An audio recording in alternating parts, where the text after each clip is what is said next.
Hello guys, welcome to my vlog after long time. તો આજે અમે લોકો રેડી થઈને અમારા કુળદેવી દર્શન કરવા જવા માટે નીકળી ગયા હતા.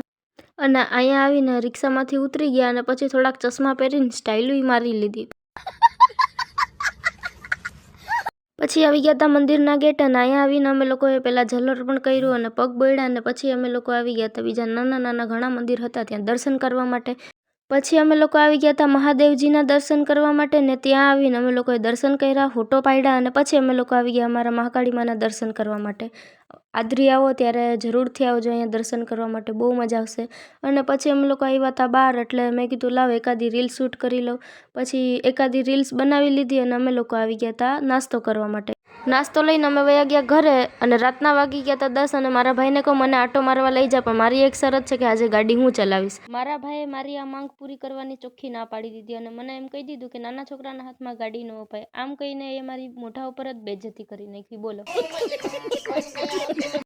પછી તો આટો મારવાના નામ ઉપર હું ભાઈને દુકાને લઈ આવી અને એને કીધું કે ભાઈ આઈસ્ક્રીમ લઈ દે. આવી ઠંડીમાં આઈસ્ક્રીમ લઈને હું તો નીકળી ગઈ ઘરે જવા માટે. અને મારી જેમ કોણ કોણ ઠંડીમાં આઈસ્ક્રીમ ખાય કોમેન્ટ કરી દેજો અને હવે મળશું નેક્સ્ટ વ્લોગમાં. Bye bye.